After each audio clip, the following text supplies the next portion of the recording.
Every time you ask ChatGPT a question, a water bottle disappears. Not metaphorically, not as an environmental talking point. Physically evaporated, gone from the water table.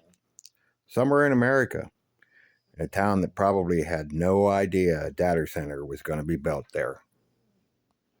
Right now, across the United States, there are over 5,400 data centers operating, and that number is growing faster than at any time in American history. Each one of them is thirsty, and most of the towns hosting them had no idea what they were agreeing to until it was too late.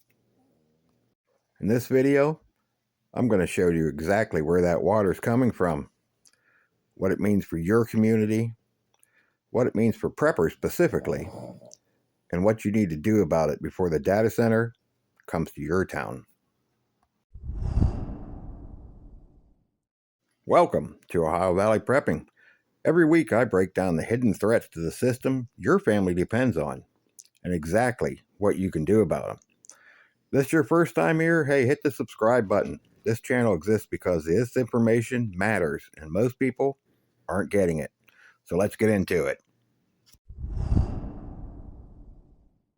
So let's start with a number. 163.7 billion gallons of water every single year consumed by America's data centers. To put that in terms that mean something, that's enough water to supply every household in Ohio, Indiana, Kentucky, and West Virginia combined for an entire year. And that number is from 2021, before the AI boom, before ChatGPT, before every major tech company on earth started racing to build the biggest, most power-hungry, most water-hungry data centers in human history. According to the International Energy Agency, global data center water use currently stands at 560 billion liters per year. By 2030, that number hits 1.2 trillion liters, more than double in just 4 years. And here's what makes this different from any other industrial water use story. Most industries use water and return most of it. Data centers evaporate it. The water that goes into those cooling towers rises as steam and is gone. Not recycled, not returned to the aquifer, gone. Now let's make this personal, because it's not just about industrial numbers, it's about what we do every day. Researchers at UC Riverside calculated that a 100-word response from ChatGPT uses approximately 519 milliliters of water. That's one standard water bottle per response. Now I want to be fair here. OpenAI's own CEO, Sam Altman, has pushed back on that number. In March of this year, he published a figure claiming that the average ChatGPT query uses 0.000085 gallons, roughly 1/5 of a teaspoon. The truth is probably somewhere in between, and depends entirely on which data center is handling your request and which climate and which cooling technology. But here's what both sides of that debate agree on. ChatGPT has hundreds of millions of daily users, each of them submitting multiple queries. Researchers calculate that ChatGPT alone consumes approximately 39 million gallons of water every single day. That is one AI chatbot. And there are thousands of AI systems running right now. Google Gemini, Microsoft Copilot, Meta AI, Midjourney, Perplexity, Grok, every image generated, every email drafted, every search result summarized, all of it, water. Now, here's where this story gets genuinely alarming. If tech companies were building data centers in water-rich areas, this may be a manageable problem. They're not. According to the World Economic Forum, 40% of the world's data centers are clustered in areas with high or extremely high water stress. And according to Bloomberg, more than 160 new AI data centers have been built just the past 3 years in places with high competition for already scarce water resources. Phoenix, Las Vegas, Dallas, Northern Virginia, Atlanta, these are all among the fastest growing data center markets in the country, and they're also among the most water stressed regions in the country, and the demand peaks in summer, when the communities and farmers are already fighting over what's left. This isn't hypothetical. In Dalles, Oregon, a small town in the Columbiana River, Google's data center operations grew 316% over a decade. The town's population grew 12%.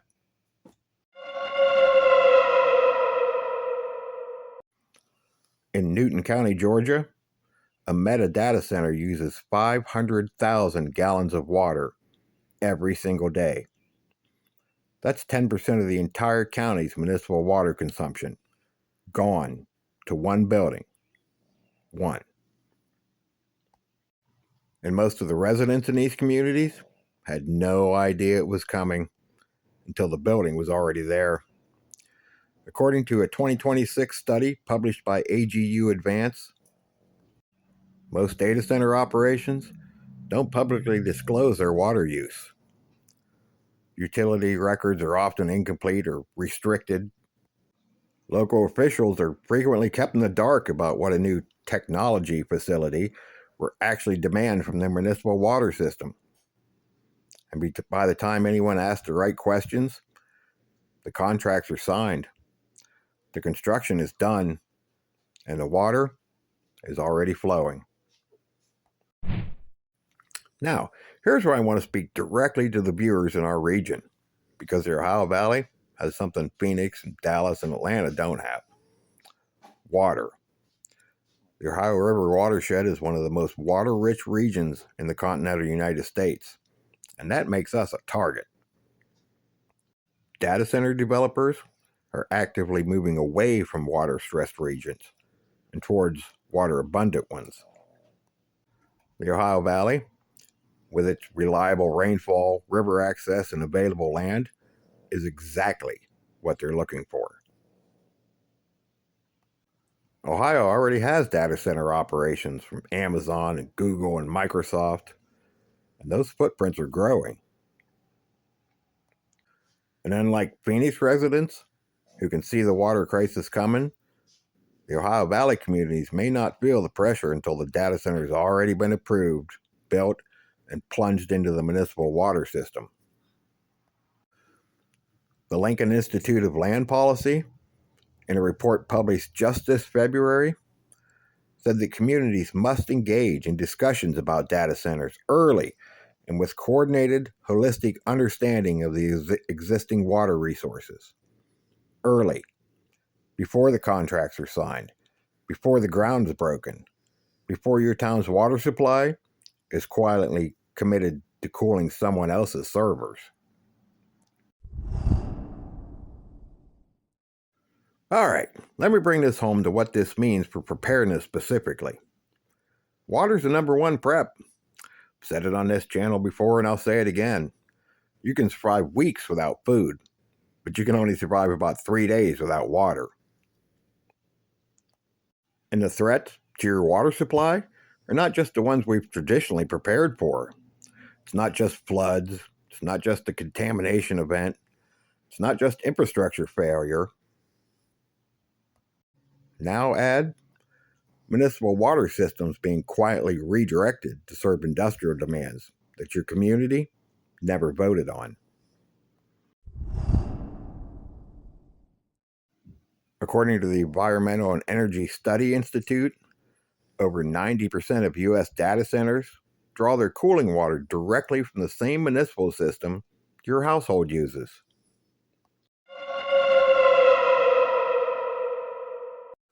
The same pipe that fills your glass fills their cooling towers. And when drought conditions tighten supplies, when the infrastructure ages, when the new data center comes to town, guess which users has the contracts? Guess which users has lawyers? Guess which users have lobbyists? And guess which users are just a household with a monthly water bill? Okay, action time. Because this channel doesn't exist to make you feel helpless. It exists to make you feel ready.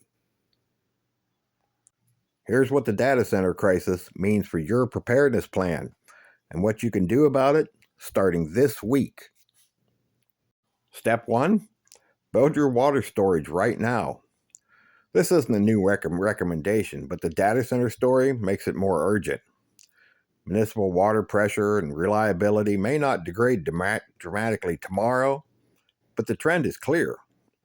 More industrial demand, same infrastructure, growing population, and aging pipes. You need 1 gallon per person per day for a minimum of 72 hours. A 30-day supply, well, that's your real target. And remember, that's just for drinking alone. That doesn't include sanitation, laundry, or cooking. Step 2, you need to have a filtering system. A quality gravity-fed water filter like a Berkey system gives your household the ability to purify water from just about anywhere. River water, rainwater, pond water, independent of the municipal system. Independent of whatever industrial demands is competing for that system supply. And this one-time purchase can last you for years. This is one of the most important preps you can make in 2026. And step 3, and this is a little different from anything I've recommended in the past, pay attention to your local zoning meetings. Yeah, I know that sounds boring, but it's not boring when a 5 million gallon per day data center gets approved 2 miles from your home. The communities that have successfully negotiated water use limits, recycled water agreements, and closed-loop cooling requirements from data center operators did so because residents showed up early, before the contracts, before the construction, before the water was already committed. Your local planning commission is where the fight's actually won or lost, not in Washington, not in Silicon Valley. It's won in your courthouse on a Tuesday night with 40 other people in folding chairs. Water is the foundation of everything: your health, your food supply, your community, your survival. For most of human history, the threat to that foundation were natural: drought, contamination, flood. Now there's a new threat, one that arrives quietly, in the form of a press release about economic development and new jobs, and a technology campus coming to your community. One that signs contracts with your water utility before most residents have heard anything about it. The families who will be least affected are the ones who saw it coming, the ones who built their water independence, who showed up to zoning meetings, who stored enough water to ride out whatever comes next. And that's exactly what this channel is for. If this video opened your eyes to something you didn't know was happening, share it out. The people in your life who need this information aren't going to find it on the nightly news. Hit like and subscribe. And remember, don't wait for SHTF because it's not going to wait for you. This has been Ohio Valley Prepping. We'll see you all on the next one.